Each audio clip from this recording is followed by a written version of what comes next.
നടന്നു വന്ദേ ഭാരതിന്റെ flag off. Ernakulam Bengaluru Vande Bharat south railway സ്റ്റേഷനിൽ നിന്ന് അതിന്റെ പ്രയാണം ആരംഭിക്കുകയാണ്. ഇനി നിരവധി യാത്രക്കാരെ വഹിച്ചുകൊണ്ട് ചുരുങ്ങിയ സമയത്തിനുള്ളിൽ ബംഗളൂരുവിലേക്ക് അത് കുതിക്കും.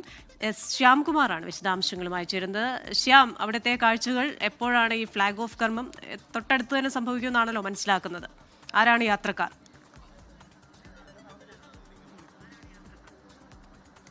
ക്രിസ്റ്റീന, യാത്രക്കാർ ഉൾപ്പെടെ പ്രധാനപ്പെട്ട ഇന്നത്തെ ഉദ്ഘാടന ചടങ്ങിൽ സഞ്ചരിക്കുന്നവർ എല്ലാവരും ട്രെയിനിൽ കയറിയിട്ടുണ്ട്. പ്രധാനമന്ത്രി വിവിധ വന്ദേഭാരത് എക്സ്പ്രസുകളുടെ യാത്ര ഫ്ളാഗ് ഓഫ് ചെയ്ത് ഉടൻ തന്നെയാകും എറണാകുളം സൗത്തിൽ നിന്നുള്ള വന്ദേഭാരത് ബാംഗ്ലൂരിലേക്കുള്ള വന്ദേഭാരതും യാത്ര തിരിക്കുക. ഇവിടെ നിന്ന് അല്പസമയത്തിനകം ഈ വന്ദേഭാരത് യാത്ര തിരിക്കും. അലങ്കരിച്ച പുതിയ വന്ദേഭാരത് എക്സ്പ്രസ് അതിപ്പോൾ ഒന്നാമത്തെ പ്ലാറ്റ്ഫോമിൽ എത്തുകയും ചെയ്തിട്ടുണ്ട്.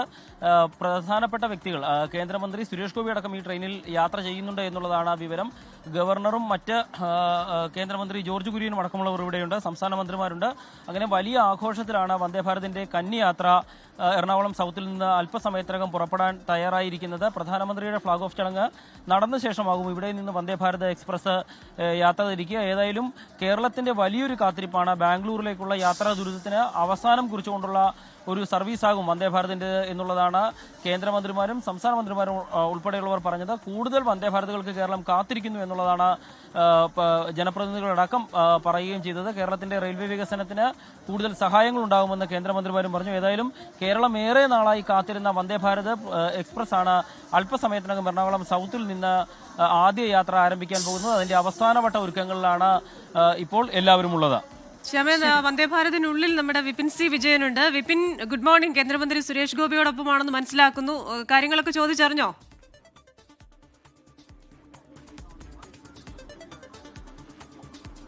അതെ, അദ്ദേഹം ഇപ്പോൾ ട്രെയിനിനകത്തേക്ക് കയറിയിട്ടേ ഉള്ളൂ. ഉദ്യോഗസ്ഥരുമായി ഇപ്പോൾ കേന്ദ്രമന്ത്രി സുരേഷ് ഗോപി സംസാരിക്കുന്ന ദൃശ്യങ്ങളാണ് നമ്മൾ ഈ കാണുന്നത്. എറണാകുളത്ത് നിന്ന് ബാംഗ്ലൂരിലേക്ക് ഒരു വന്ദേ ഭാരത് എന്നുള്ളത് ഒരു ദീർഘകാലത്തെ ആവശ്യമായിരുന്നു. അത് സാക്ഷാത്കരിക്കപ്പെട്ടു എന്നുള്ളത് വലിയ സന്തോഷം നൽകുന്ന ഒരു കാര്യം തന്നെയാണ്.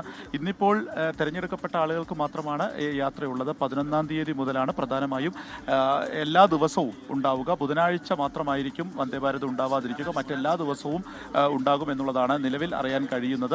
അതിന്റെ ഒരു സമയക്രമം അവിടെ നിന്ന് പുലർച്ചെയാണ് ആരംഭിക്കുന്നത്. പുലർച്ചെ മുതൽ ഒരു ഉച്ചയ്ക്ക് ഇവിടേക്ക് എറണാകുളത്ത് എത്തുന്ന നിലയ്ക്കും ഒപ്പം തന്നെ 2:20 എറണാകുളത്ത് നിന്ന് തിരിച്ച് ബാംഗ്ലൂരിൽ രാത്രി ഒരു 11 മണിയോടുകൂടി എത്താവുന്ന നിലയ്ക്കുമാണ്. ഇപ്പോൾ നമുക്ക് കൃഷ്ണ അറിയുന്നത് പോലെ തന്നെ ഏകദേശം ഒരു 13 മണിക്കൂറോളം വേണം ഇവിടെ നിന്ന് ബാംഗ്ലൂരിലേക്കുള്ള ഒരു യാത്രയ്ക്ക്. അതാണ് ഒരു 8 മണിക്കൂർ അല്ലെങ്കിൽ 8 മണിക്കൂറും 40 മിനിറ്റുമായി ചുരുങ്ങുന്നത്. അങ്ങനെ അതൊരു വലിയ ആശ്വാസമായിരിക്കും. കാരണം ബാംഗ്ലൂരിൽ നിന്നൊക്കെ വരുമ്പോൾ പലപ്പോഴും കൊള്ള നിരക്കാണ് എന്നുള്ളതൊക്കെ അവിടുന്ന് വരുന്ന എല്ലാ യാത്രക്കാരും പറയുന്നത് നമ്മൾ കേൾക്കാറുള്ള കാര്യമായിരുന്നു. അതിന് ഒരു പ്രതിവിധി കൂടിയായിരിക്കും ഈ വന്ദേ ഭാരത് എന്നുള്ളത് നമുക്ക് നിസ്സംശയം പറയാൻ കഴിയും. ഇന്നിപ്പോൾ ഇവിടെ നിന്ന് തൃശ്ശൂർ വരെയുള്ള യാത്രയിലാണ് കേന്ദ്രമന്ത്രി സുരേഷ് ഗോപി യാത്ര ചെയ്യുന്നത്. അദ്ദേഹം ഇപ്പോൾ ഉദ്യോഗസ്ഥരുമായി സംസാരിക്കുന്ന ദൃശ്യങ്ങളാണ് നമ്മൾ ഈ കണ്ടുകൊണ്ടിരിക്കുന്നത്. ഗവർണർ ഉൾപ്പെടെയുള്ളവരാണ് എറണാകുളത്ത് നിന്നുള്ള വന്ദേ ഭാരതിനെ ഇപ്പോൾ ഫ്ളാഗ് ഓഫ് ചെയ്തിരിക്കുന്നത്. പ്രത്യേകം ക്ഷണം ലഭിച്ചവരാണല്ലോ ഇന്നത്തെ യാത്രയിൽ ഉണ്ടാവുക. ആരൊക്കെയാണ്? ഇപ്പോൾ അല്പസമയം മുൻപ് വിപിൻ സ്കൂൾ വിദ്യാർത്ഥികളെ കാണിച്ചിരുന്നു.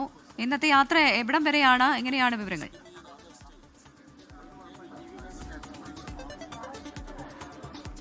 നമുക്ക് കേരളത്തിൽ 3 സ്റ്റോപ്പുകളാണ്. അതായത് എറണാകുളം വിട്ട് കഴിഞ്ഞാൽ പിന്നെ തൃശ്ശൂർ, പാലക്കാട്, അങ്ങനെയാണ് കേരളത്തിലെ സ്റ്റോപ്പുകൾ ഉള്ളത്. ആകെ 9 സ്റ്റോപ്പുകളാണ് ഉള്ളത്. അതിൽ ഇനി 2 സ്റ്റോപ്പുകൾ കൂടിയാണ് കേരളത്തിൽ ഉണ്ടാവുക. അപ്പോൾ ഇന്നിപ്പോൾ വിദ്യാർത്ഥികൾ ഉൾപ്പെടെയുള്ളവർ, അങ്ങനെ തിരഞ്ഞെടുക്കപ്പെട്ട വിദ്യാർത്ഥികൾ, പിന്നീട് ജനപ്രതിനിധികൾ, മാധ്യമപ്രവർത്തകർ, ഉദ്യോഗസ്ഥർ തുടങ്ങിയവർക്കാണ് ഇന്നത്തെ ഈ യാത്രയുള്ളത്. അതിന് ശേഷമായിരിക്കും ഇപ്പോൾ ഇതാ നമുക്ക് കേന്ദ്രമന്ത്രിയോട് തന്നെ ചോദിക്കാം.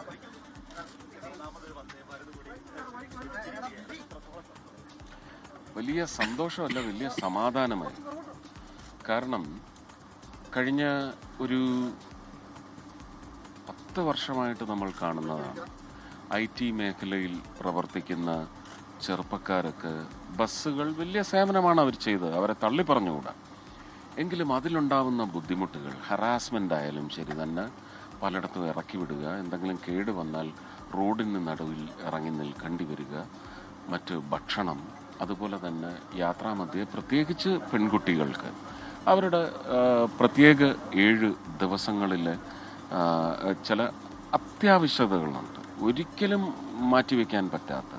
ഇതിനുണ്ടാവുന്ന ബുദ്ധിമുട്ടുകൾ, അതുപോലെ തന്നെ അതിലെ ഫെയറുകൾ, അതിപ്പോൾ ചോദിച്ചാൽ അവരതിന് മതിയായ കാരണം നൽകും. എങ്കിലും നമുക്കതിനൊരു സംവിധാനം എന്ന് പറയുന്നത് റെയിൽ കണക്ടിവിറ്റിയിൽ നമുക്കിപ്പോൾ കേരളത്തിൽ പ്രത്യേകിച്ച് ബാംഗ്ലൂരിലേക്ക് പോകുന്ന നമ്മുടെ സ്ഥിരം ഇന്ത്യൻ റെയിൽവേസിൻ്റെ വന്ദേ ഭാരത് അല്ലാതെയുള്ള ഒരു സംവിധാനം കൊണ്ടുവരണമെങ്കിൽ നമുക്ക് റെയിൽ ലൈനില്ല. വന്ദേ ഭാരത് എന്ന് പറയുന്ന ഒരു വിപ്ലവ റെയിൽ ഓപ്പറേഷൻ വന്നപ്പോൾ തന്നെ മറ്റ് പല ട്രെയിനുകളുടെയും സ്റ്റോപ്പുകളുടെ എണ്ണം കൂടി, വെയിറ്റിംഗ് ടൈം കൂടി, അവരുടെ സ്പീഡ് കുറയുന്നു. അതിൽ പോകുന്ന പാസഞ്ചേഴ്സിന് വലിയ നീരസവും വലിയ അതൃപ്തിയും ഉണ്ടാക്കുന്നു. ഇതെല്ലാം ബാലൻസ് ചെയ്യണമെങ്കിൽ ഇന്ന് ഈ വേദിയിലും കൂടുതൽ ആവശ്യങ്ങളാണ് ഉന്നയിച്ചത്. റെയിൽവേ സജ്ജമാണ്. ഇപ്പോൾ ഈ വർഷം 3042 കോടി കേരളത്തിന് വേണ്ടി മാത്രം നീക്കിവെച്ചെങ്കിൽ 10,000 കോടിയോ അതിൽ കൂടുതലോ തരാൻ തയ്യാറാണ്. ആവശ്യം ഭൂമി മാത്രമാണ്. നമുക്ക് വന്ദേ ഭാരത് പോലെയും അതുപോലെ എക്സ്പ്രസ് ട്രെയിൻസിൻ്റെയും സ്പീഡ് ഇനിയും വർദ്ധിപ്പിക്കാൻ സാധിക്കും. പക്ഷെ നമ്മുടെ ഇവിടുത്തെ വളവുകൾ മുഴുവൻ നിവർത്തിക്കൊണ്ട് ഒരു സീറോ കർവ് വേണ്ട, അറ്റ്ലീസ്റ്റ് ഒരു നോ കർവ് അല്ലെങ്കിൽ no deep curve rail lines വരുന്നതിനുള്ള സ്ഥലം കണ്ടെത്തി തരണം. അതുവഴി റെയിൽ ഇപ്പോൾ കിടക്കുന്ന ലൈൻ ഒഴിവാകുന്ന സ്ഥലത്തേക്ക് പകരം നമുക്ക് ആ ഭൂമി നൽകുന്ന തരത്തിൽ ഒരു ബാർട്ടർ സിസ്റ്റം പോലെയും നമുക്ക് ആലോചിക്കാവുന്നതാണ്. അത് അത്രയും വില കൊടുത്ത് വാങ്ങണമെന്നില്ല. അതുപോലെ തന്നെ റീലൊക്കേഷൻ ഓഫ് റെയിൽവേ സ്റ്റേഷൻസ്. കൊച്ചിയുടെ ജീവിത സാഹചര്യം, ഇവിടുത്തെ ആവാസ വ്യവസ്ഥിതിക്ക് കുറച്ചുകൂടി ഒരു ഈസിങ് വരണമെങ്കിൽ പൊന്നുരുന്നി എന്ന് പറയുന്നത് 117 ഏക്കർ ഉണ്ടെന്നാണ് പറയുന്നത്. അപ്പോൾ അവിടെ കൊച്ചിയുടെ അല്ല കേരളത്തിൻ്റെ തന്നെ ഏറ്റവും വലിയ റെയിൽവേ ഹബ്ബ് വരുമെങ്കിൽ ഞാൻ സ്വപ്നം കാണുന്നത് central railway station, MGR central station Chennai, അതിന് തുല്യമായ അവിടെ ഒറ്റ സ്റ്റേഷനേ ഉള്ളൂ. ബാക്കിയെല്ലാം പെരിഫറിയിലാണ്. പെരുമ്പോർ ആയാലും കാട്ട്പാടി ആയാലും എല്ലാം പെരിഫറിയിലാണ്. അപ്പോൾ ജനജീവിതം കൂടി, ജീവിതത്തിൻ്റെ സൗകര്യങ്ങളുടെ വർധനവിന് റെയിൽവേ എന്ന് പറയുന്നത് തടസ്സമായി നിൽക്കുന്ന ഒരു 5 പട്ടണങ്ങളെങ്കിലും കേരളത്തിലുണ്ട്. അപ്പോൾ അതിന് ഒരു സംവിധാനം കാണണം. ഇതെല്ലാം ഇപ്പോൾ ശ്രീ അബ്ദുറഹ്മാനുമായിട്ട് സംസാരിച്ചതിന് പ്രകാരം RRTSൻ്റെ കാര്യം ഞാൻ 2 ദിവസമായിട്ട് തൃശ്ശൂർ പറയുന്നത് അവർ DPRലേക്ക് പോവുകയാണ്. ഈ 10 ദിവസത്തിനുള്ളിൽ പാർലമെൻറ്റ് തുടങ്ങുന്നതിന് മുമ്പ് ആ ടീമുമായിട്ട് ഇരുന്ന് ഇതിൻ്റെ പ്രത്യേക സ്കെച്ച് വാങ്ങി റെയിൽവേയിലേക്ക്, ഞാൻ ടൂറിസത്തിൻ്റെയും പെട്രോളിയത്തിൻ്റെയും മന്ത്രിയാണെങ്കിലും റെയിൽവേക്ക് വേണ്ടി കഠിനാധ്വാനം ചെയ്യാൻ തന്നെയാണ് തീരുമാനിച്ചിരിക്കുന്നത്. അത് തൃശ്ശൂരേക്കുള്ള മെട്രോ അല്ല, ഞാൻ പറഞ്ഞിട്ടുള്ള കോയമ്പത്തൂർ വരെയുള്ള മെട്രോയുടെ എക്സ്റ്റൻഷനാണ്. അത് കൊച്ചി മെട്രോയുടെ ഫീസിബിലിറ്റി വർദ്ധിപ്പിക്കുന്നതിന് വേണ്ടിയാണ്. വരുമാനം ക്രമാതീതമായി ഒരുപക്ഷെ ഇന്ത്യയിലെ ഏറ്റവും വലിയ ലാഭകരമായ സർവീസ് ആക്കുന്നതിന് നമുക്കിങ്ങനെ നമ്മളൊരു കമേഴ്ഷ്യൽ കോറിഡോറിനെ കുറിച്ച് പറയുകയാണ്. What is A connectivity? Flight കൊണ്ട് മാത്രം നമുക്ക് കണക്ട് ചെയ്യാൻ പറ്റുമോ? അതിനുവേണ്ടി നമ്മൾ ഏതാണ്ട് പകുതി ദൂരം അവിടം വരെ ഓടണ്ടേ ഫ്ലൈറ്റിന്? അപ്പോൾ കോയമ്പത്തൂർ വരെ ഇതുണ്ടാവുക എന്ന് പറഞ്ഞാൽ ഈ പറയുന്ന പൊല്യൂഷൻ കൺട്രോൾ, എൻവയൺമെൻറ്റ് കൺസേൺസ്, ഇതെല്ലാം നമുക്ക് അഡ്രസ്സ് ചെയ്യാൻ പറ്റും.